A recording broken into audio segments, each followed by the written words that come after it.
candle that we are making today is all about protection. Protection, banishing negative energy, bringing in the positive energy. If you have not watched my very first video in this playlist, please do.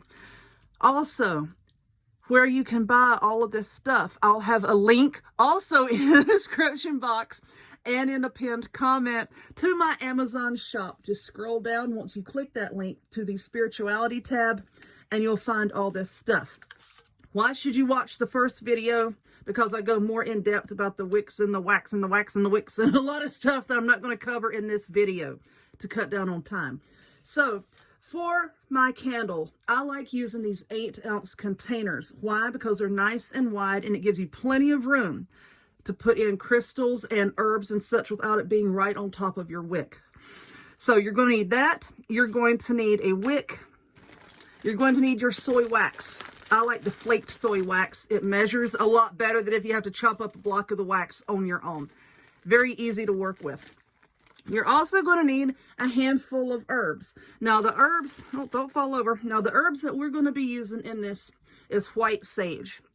Now, if you're used to smudging or smoke cleansing, you know that white sage is a wonderful overall cleansing herb.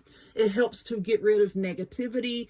It clears out staleness. It helps to raise your vibrations and it brings in positive energy. So we're going to be using some of that.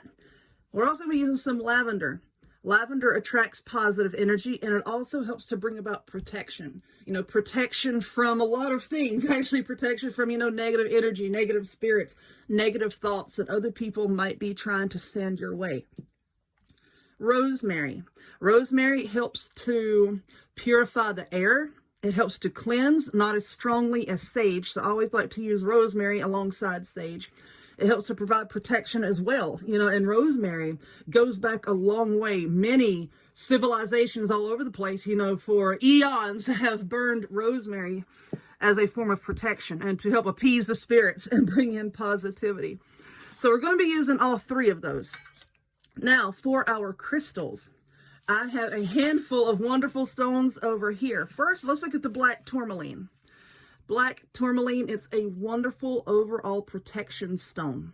One of the best. I mean, when somebody says, you know, what stone can I use for protection? I always say black tourmaline. It's the best one that I can think of.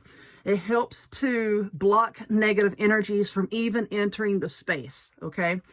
The space meaning the room, your personal space, anywhere. It helps to block those negative energies before they even attach themselves. It helps to purify and cleanse your space. And have you ever like walked into a room and it just felt heavy, like the air, just the ambience of the room just felt heavy, like it was pressing down? What black tourmaline does, excuse me, I got a hiccup. What black tourmaline does is it helps to transform all of that heavy energy and lighten it up, okay? So that's why we're going to be using a piece of that. Now this here is Smoky Quartz. Smoky Quartz, as you can see, comes in a bunch of different shades. Just because one piece is darker than the other does not mean that it is any more effective, okay? As you can see, this is a very dark piece, and then this piece here is just a little bit lighter. These are a little lighter, and I think this piece is even lighter still. But all of this is good quality Smoky Quartz, okay? Now, Smoky Quartz, it's one of the grounding stones, and this might be a little bit hard to explain. I feel this way a lot of times. It's like you feel like you're not really supposed to be here, or you don't really feel comfortable, like in this plane, on this earth. You know, it's like I said, it's kind of difficult to explain. It helps to ground you. It helps you to feel centered and grounded, so that you feel more within yourself, if that makes any kind of sense. It's also a very good stone for children. You know, children that have problems in school, you know, they're anxious all the time. They might be stressed out. It's a very calming stone for them. Helps them to feel settled. It also helps to remove negativity.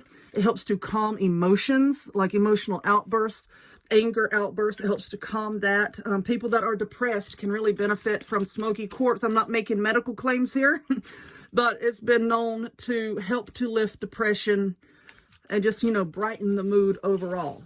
So everything that we're using here is meant to uplift, protect, drive away negativity, and bring in the good stuff.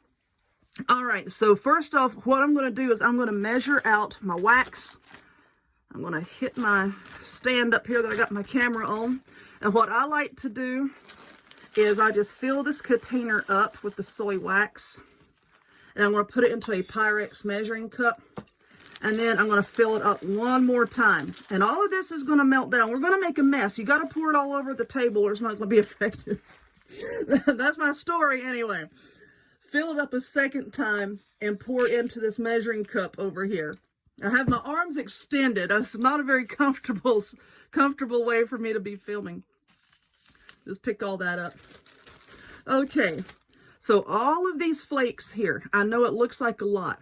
And on the cup, it says 2 cups, but once it melts down, it is all, or the majority of it is going to fit nicely into this little tin. Okay, let's knock all that out. So I'm going to melt this. I'm going to boil a pot of water, set this in it, turn the heat off, and then just let the hot water do its job and melt the flakes, constantly stirring it until it's all melted, okay? Now, for our wick, let's prepare that. First, I have a hot glue gun, and I always like to glue down the wick. Why do I do that? Well, a lot of people don't. You don't glue it down, and try to make sure it's centered as possible. If you don't glue it down, and let's say a kid or a cat bumps it and knocks the wick off to the side, it can really mess with the way it burns. Let's trim this wick down a little bit. It can mess with the way it burns, and you don't want your flame being too close to the side of your container because then it's going to heat the whole thing up. Now I have a popsicle stick. I'm just going to lay that right across the top. I'm just going to take the wick and I'm going to wrap it around it a few times just to hold it steady. Okay, just like that. I believe that's centered. I can look at it better when I'm not trying to look through the screen here. Okay, so let's go melt the wax. We'll come back and pour it, and I'll tell you a little bit more about how we're going to put our things on there. Hold on 1 minute. Okay, so I poured in some wax, and it's not poured all the way up to the top or as full as I want it to be. I have a little bit of the wax left over here. So what we're going to do is, let's unwind this wick.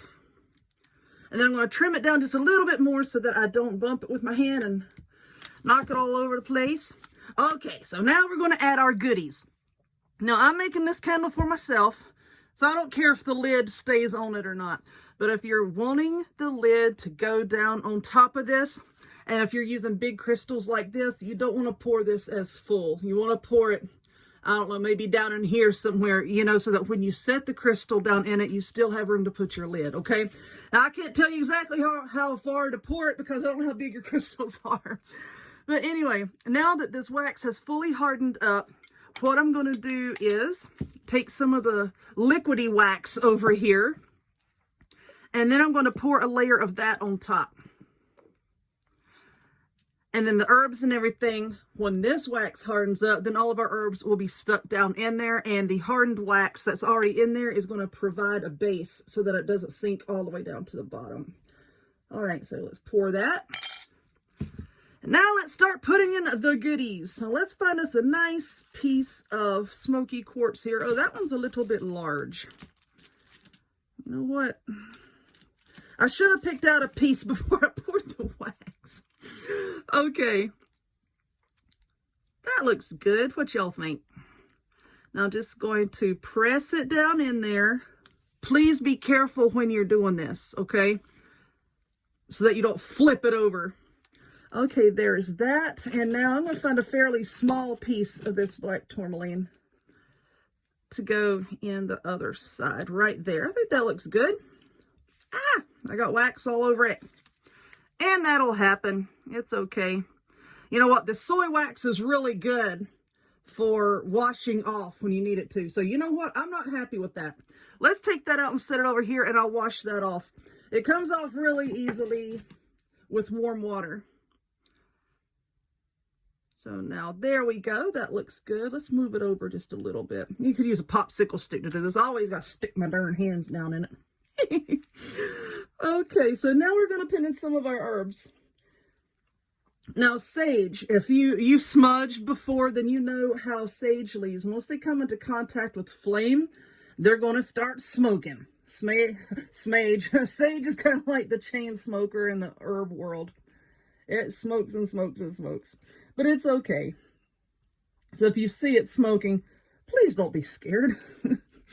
All right, I'm putting this on here. And I like to pile mine full of herbs, but sometimes, you know, just be careful because you don't want to get so many herbs piled up around your wick. That's going to choke it down as soon as you light it. Now, a lot of people say, well, why are you putting all these dried herbs on there? It will catch on fire. No, it won't. Once the wax starts melting and becomes liquidy, the herbs are just going to sink down into the wax and sink down to the bottom. Come out. This lavender is being stubborn, y'all. All right, let's just shake out a little bit in my hand. Put a little bit there, a little bit right there. And y'all know I like to put glitter on stuff, so I might sprinkle in just a little bit of glitter. I think it makes them look pretty. You don't have to. Completely and totally optional. I like to put in a little bit of glitter. Just take my popsicle stick here, get just a little bit. I don't want to get it all over the stones. There we go. Just a little. And when I say a little, usually like half a bottle. If you watch my crafting videos, y'all know when I say a little bit of glue or a little bit of glitter, I usually have it all over the darn place. All right, there we go. All right. And now you just let this harden up and then trim your wick down right before you burn it. You don't want to burn it with a big, huge wick sticking up like that. Trim it down to, I don't know, about 1/4 of an inch. And then light it. Okay? And there we are. There is our protection candle. So that was fun to make. I hope you enjoyed watching it. If you would, please give this video a thumbs up. Click subscribe. Check me out on other forms of social media. The links to all of which will be in the description box down below. And I hope to see y'all next time. Bye.